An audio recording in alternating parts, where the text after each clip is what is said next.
What does a flamethrower carry in combat? 5 gallons of fuel, oil, gasoline, because that gun is about that long. How much distance could you get with a flamethrower? How far would it go? With a straight shot, full force, you probably get 65, 70 feet. You have 6 to 7 bursts. That's all you've got. You have to learn to swoosh, swoosh. When is the first time you fired your flamethrower? A buddy of mine yelled up, "Graves, come on over here." And I walked over and had my flamethrower on my back. "See if you can get him." I can't get him. Before we get there, when did you become a flamethrower? I was issued a flamethrower to begin with in the 5th Division because that's what we were going to train for. My job was, of course, to knock out pillboxes, fortifications, burn them out. What does a flamethrower carry in combat? 5 gallons of fuel, oil, gasoline mixture, a lot of fire. No napalm. Napalm's a jelly and it throws chunks like that and burns. We didn't use that. The tanks used that. Okay. And they could shoot it way out. How far did you carry a sidearm at all, or? I carried a .45 because I couldn't carry a rifle. Because that gun is about that long. Yeah? Yeah. What about how much distance could you get with a flamethrower? How far would it go? Yeah. I would say with a straight shot, full force, you'd probably get 65, 70 feet. Wow, right in there. Oh, yeah. But it wouldn't be as effective if you burst in the entrances, because you're going into an open cave. There's always an entrance, and you blow fire in there. Just blow a couple of bursts like that. You have 6 to 7 bursts. That's all you've got. If you held the trigger back in 15 seconds, you're empty. That's it? That quick. Wow. So you have to learn to swoosh, swoosh. That's it. You got about 5 or 6 like that. 5 gallons gone. Yeah. Wow. How many? 2.5 in this tank, 2.5 in that tank. The pressure tank was in the middle. Yeah. So there's 3 tanks? Yeah, well, it's 3 cylinders. Okay. Yeah. That middle one was reinforced steel. And the other tanks were close to it. The only thing that I would think of is if they shot me from the back and a round hit between the tanks, it would get right through in my back. But if it hit those, they were oval, so it would probably ricochet off. Interesting. Let's talk about the gourmet breakfasts the morning of the invasion. The gourmet breakfast. We got up in the morning, and they had chow on top side. They brought it up because the amphibious tractors are down there. We had to live on that thing for 2 weeks. On top, on a blanket, that was it. And we had to leave the blankets there when we got off. And all of a sudden, every now and then we'd see a Jap Zero in one of our planes fight overhead. We'd see that. And then the shells from the warship, the battleships and that, you could hear them shoo, shoo, shoo, shoo, like that, and then we'd watch where it would hit. Well, anyway, they brought the chow up, and we had steak and eggs. I never had a steak in the Marine Corps. I had a lot of eggs, but not a steak. So we're standing there eating at makeshift tables, and I said to this kid next to me, I said, "Hey, buddy," I said, "what's with the steak and eggs?" He said, "Graves, think about it. What do they do with convicts before they execute them?" That's the kind of humor we had going into battle. It's crazy. But that's where we were. Until we got in it. And it was reality. Yeah. And I'll never forget, we passed by a transport, and the Navies were up on the bow waiting for us to go by, And they'd have a cup of coffee, and they'd say, Give it to them, they're a Marine. Give it to them. They were nice. Give me a cup. No, Did they give you a mission brief before you went in? give us what? A mission brief? Did they? Yes. Oh, yes. We had briefing. What did they tell you? They said, if you can take a prisoner, take him. We don't know a thing about this island. We know it's 8 square miles. We have an estimate of 22,000 Japanese soldiers on it. 22,000. 22,000. Yes. How many Marines were going in? That would be 65,000. 3 divisions. There's 20,000 in a division. Well, 20, 40, 60. So 60,000 Marines took 22,000 Yes. Japanese at Yep. Iwo Jima. Can you imagine on 8 square miles? No. But you see, they fought underground, then came up, fired, and went back down underground. So they weren't actually fighting on top side, you know. Why did we want to invade Iwo Jima? Iwo Jima lie in the way, in the path of Saipan, our B-52, B-52. Is that Bombers? Right? Yeah, 52s were there. And, excuse me, B-29s.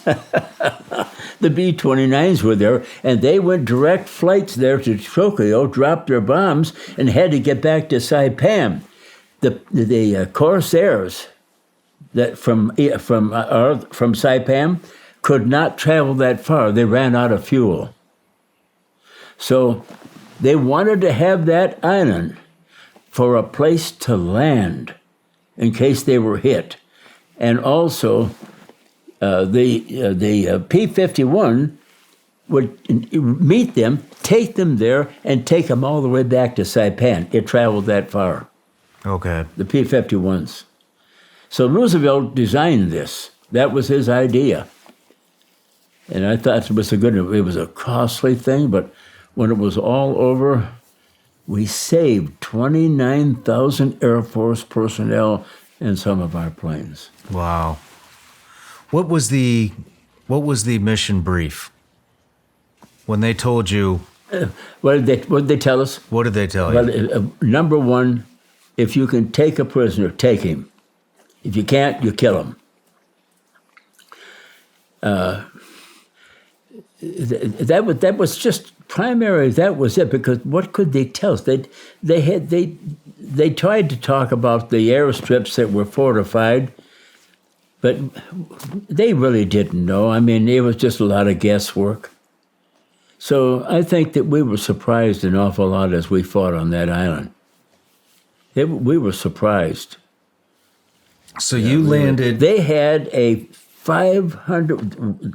They had it at Camp Pendleton. I don't know if it's still there. They had it out in front on display, but they had it made something like a 500 MG rocket, and when it launched, it went like that, and you could see it.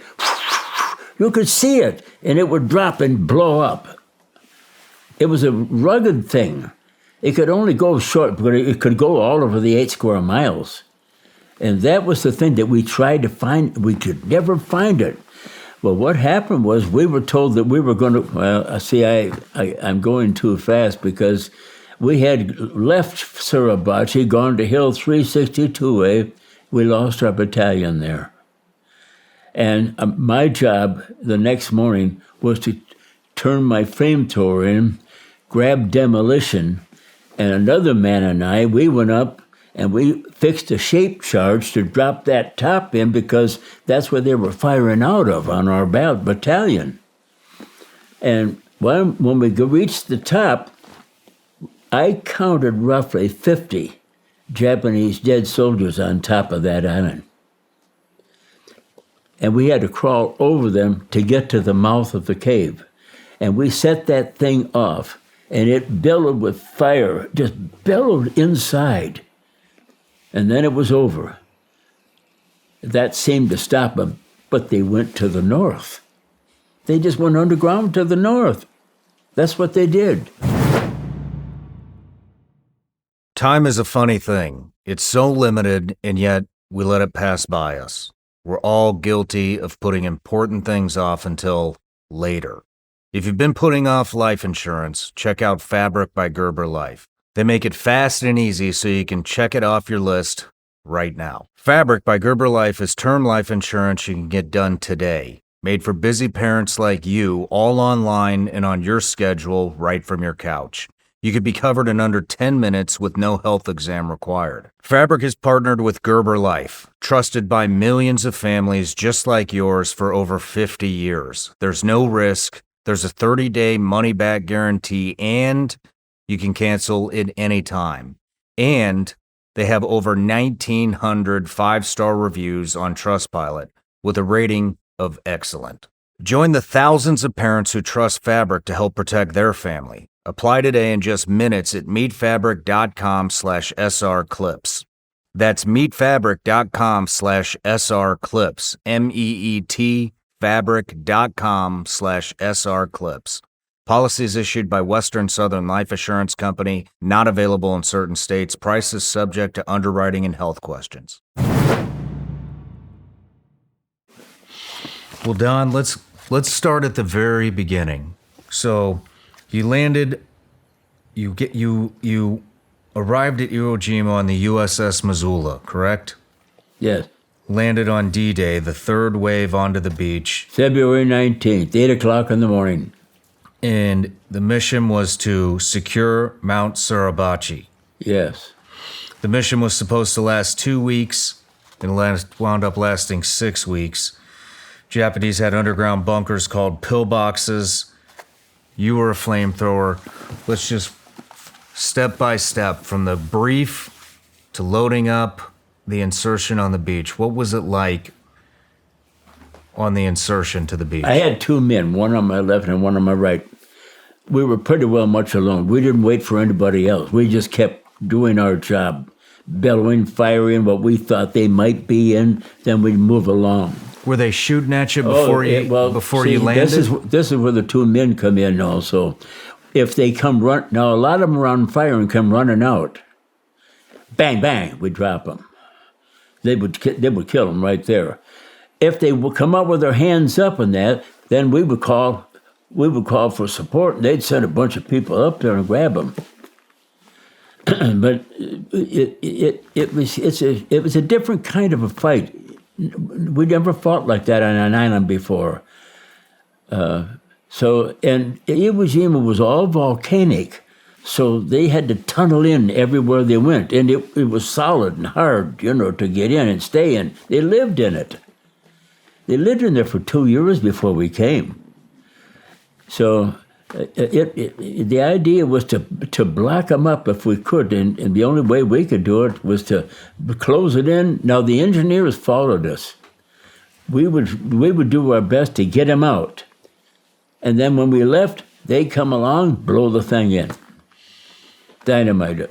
Can you describe how long it took you to get from the beach to the tunnels, to the pillboxes? It took, from the top of the beach was 575 feet to Mount Suribachi. We got there the third day. Wow. Third day. They come at us at nighttime, but during the day they threw everything they had on us because they're right down on us. They can look, they could see us. That's why my skipper, when he took a round, right, bad place, he crawled up behind that rock and they couldn't get him. And he lit up a cigarette, and that was it till we found him. What did he say? Yeah. When we reached the base finally, we had a hand fight with hand grenades, but they were throwing them down on us, but we couldn't throw up. Now, normally we can grab, if we're fast enough, we'll grab that hand grenade, we'll throw it right back at them. Their own, and it'll get them. But we couldn't do it. We couldn't throw them uphill. That's quite a long ways up there. So what we did is we secured the base, blew them out of there, just did everything. We got them out of there. They went down in the cave and went down below Mount Suribachi. Some of them came up to the top there, and then our patrol that went up with this flag that my battalion commander gave them to put up, they killed a few of them up there anyway. Yeah. Were there planes? Can you describe the scene a little bit? Was there planes above? Were there how much When shooting? we fought, no, they did not come because they'd be hitting us, you know. So it was all man on man. We gave them word that we're mopping up Suribachi right now. Don't be coming on to us. So they did not come. So it was just Well, we ground wouldn't let them forces. come. We didn't want them to come because we were all over that place. They had a battalion of men. Well, I'll tell you, when we left Suribachi, we didn't have a battalion. And when we got to Hill 362A, that was a bloody thing. It just hammered the daylights out of us. I almost cried. I was off to the side with the flamethrower. If they get me, I'm chopped liver. That's all there is to it. They got my squad leader. They tortured him. They found his body. So I took over the squad. But then I lost the squad. So I mean, it was just a bloody confused battle. We didn't know what to really expect because nobody knew anything about the island. It was kept secret. How many friends did you have die there?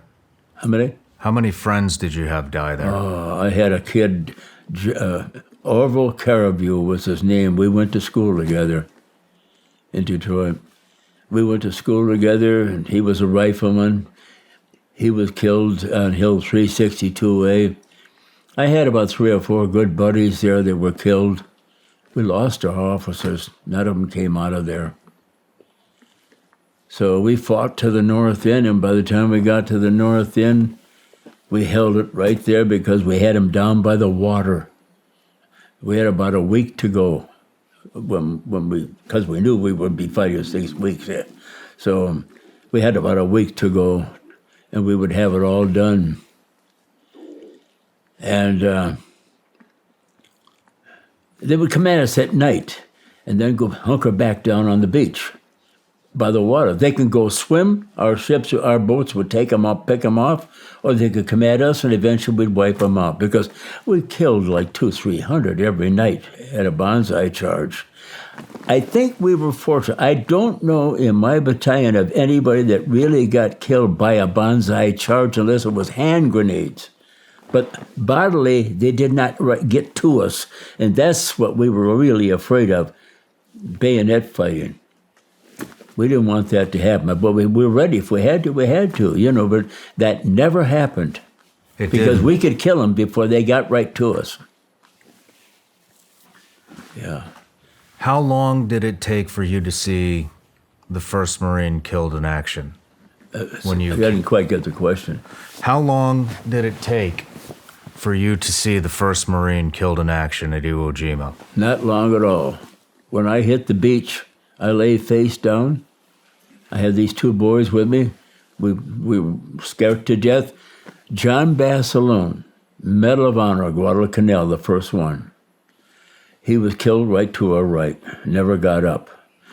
3 kids ahead of me were already dead. There were bodies laying all over the beach, and we had to crawl over those bodies to move to the top. But it was hard getting to the top because nobody could get off the thing. Every time you'd get up to move and run, and when we got it, they had it all. They plowed up the volcanic ash loose, 2.5, 3 feet of it, and it would sink right up to here, right up to your calf, and then you had to get your leg out. Well, I had a flamethrower on. Well, by the time I reached the top, I lost my 2 buddies. They weren't with me anymore. So I went the first night of that battle, I was alone. Oh. In a hole, too. It was a mess. It was really a mess, a disaster.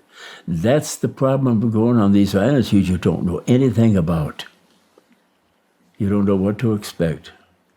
When is the first time you fired your flamethrower in battle? First time on the way to Suribachi. Yeah.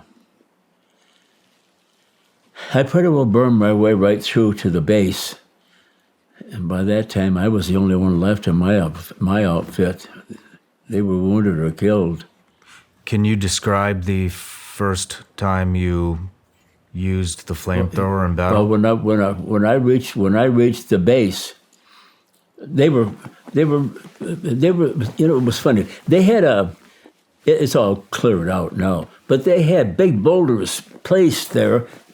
And so the entrance to the cave to the mountain was behind them, and this protected them. So they were in between, but you could see their head moving back and forth. You could see it, and we couldn't get them. A buddy of mine yelled over, "Graves, come on over here." And I walked over and had my flamethrower on my back. "See if you can get him. I can't get him." So he held the gun on my gun, flamethrower, and I took the bar, and I'm firing away, and I'm chipping the rock right at the guy's head. We hit the top of the rock, but we couldn't get him. And then he'd move over him. We tried. That went on and on and on. So finally what we did is we called for air power. And our Marine planes came in, and they strafed the daylights out of that thing. Well, they did kill a few, but a few of them went right back in the caves. But we wanted to get that done before dark. We had to get that thing wiped out before dark. That was a bad place to be. The problem is they came out at night and fought. That was the general's way of doing things. Hunker down during the day, let them have their fun, and then hit them at night. But they paid a price for it every night. We were ready. Yeah. How would they fight you at night? How was the fight at night? Scary. Screaming, yelling. I had one Japanese with a bag on his side, hand grenades. All he was doing was, he was drunk around sake. They had sake in the caves like crazy. They let them drink. I mean, anything to keep going, you know. And they had drugs. And, I mean, talking and mumbling to themselves. One came at us with that bag of hand grenades, started throwing them. One lobbed down in the hole. And normally, if you grab it, you can throw it back at him. But there's no way in the world we could get that hand grenade. I picked it, tossed it up. It hit the top of the bank and rolled back in. I said, "Out! A grenade!" We all cleared the hole. One fella, and he was a married man, one of the replacements. His 1 foot stayed in, and it went off, and it tore his foot off. It was hanging by his skin. No matter where you're watching Shawn Ryan Show from, if you get anything out of this, please like, comment, subscribe, and most importantly, share this everywhere you possibly can. And if you're feeling extra generous, please leave us a review on Apple and Spotify podcasts.